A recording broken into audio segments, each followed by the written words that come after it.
नमस्कार, हम लोग में आपका स्वागत है। मैं हूं पंकज पचौरी और हम लोग में आज हम बात करेंगे नक्सल हिंसा के बारे में। नक्सल हिंसा अचानक से सुर्खियों में आ गई है। सरकार 70,000 सुरक्षा कर्मियों को तैयार कर रही है जो जाकर के नक्सलियों से लड़ेंगे। देश में अगर देखा जाए इस समय तो कोई 5,600 उनका कहना है कि नक्सलवादी हथियार बंद लोग हैं और उनसे लोहा लेने के लिए सरकार तैयार हो रही है। गृह मंत्रालय से आदेश जा चुके हैं और जिस तरह से पिछले दिनों में चाहे वो झारखंड में एक पुलिस इंस्पेक्टर की हत्या की गई हो, उसका सिर काट दिया गया हो, या गढ़चिरौली में महाराष्ट्र में 17 पुलिस वालों को घेर कर मार दिया गया हो, उसकी वजह से पूरे देश में इस समय एक ही आवाज़ दिखाई देती है कि नक्सलवादियों को खत्म करना चाहिए। लेकिन क्या नक्सलवादियों को और नक्सलवाद को खत्म करना आसान है? क्या नक्सलवाद गरीबी की वजह से पैदा हुआ है, गरीबी की वजह से पनप रहा है? क्या सरकार इसे सिर्फ एक कानून व्यवस्था की समस्या समझकर इससे लड़ सकती है? क्या अतीत में हमने जो सबक लिए हैं आतंकवाद से लड़ने के, चाहे वो पंजाब में हो, चाहे वो कश्मीर में हो, चाहे वो पूर्वोत्तर में हो, उनको यहाँ पर सरकार लागू कर सकती है? इस पर चर्चा करने के लिए आज हमारे साथ में 3 ऐसे लोग हैं जो कि भिन्न भिन्न राजनीतिक विचारों से जुड़े हुए हैं और साथ ही सिविल सोसाइटी के लोग हमारे साथ में यहाँ पर हैं। मानवाधिकार के लिए लड़ने वाले पुलिस के पुराने अफसर हमारे साथ में मौजूद हैं और पत्रकार मौजूद हैं। और कुछ देर में हम चलेंगे पटना, जहाँ हमारे साथ में CPI-ML के नेता दीपांकर भट्टाचार्य होंगे और मुंबई में एक ऐसा व्यक्ति जो कि इस विषय पर फिल्म बना चुका है।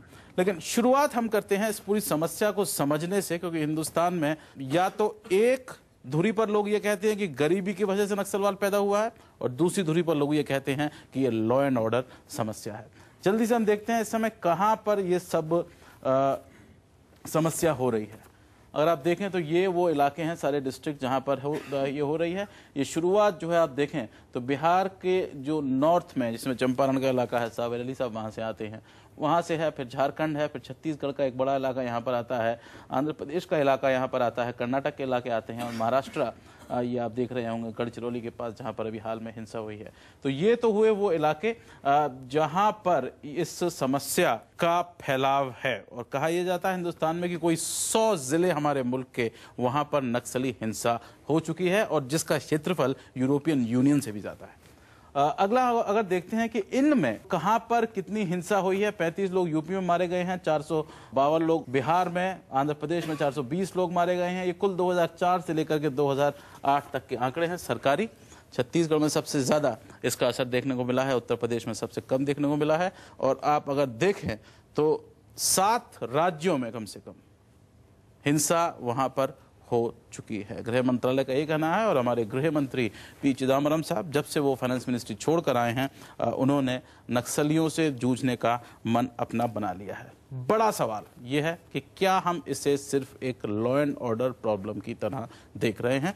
और इससे पहले कि मैं लॉ एंड ऑर्डर वाले आदमी से बात करूं, पहले मैं आप पॉलिटिक्स से बात करूंगा। क्या आपको नहीं लगता कि डिबेट होनी चाहिए थी, इसके ऊपर बातचीत होनी चाहिए? तो उसके बाद में आप 7,000 पुलिस वाले भेजिए बंदूक लेकर। डिबेट बहुत दिनों से हो रही है पार्लियामेंट में, लोकसभा में भी, राज्यसभा में भी। पता नहीं कितना घंटे हम लोगों ने डिस्कशन किया है, स्पेशल मेंशन लोगों ने लाया है, कॉल अटेंशन लाया है, पता नहीं कितना डिस्कशन हुआ है।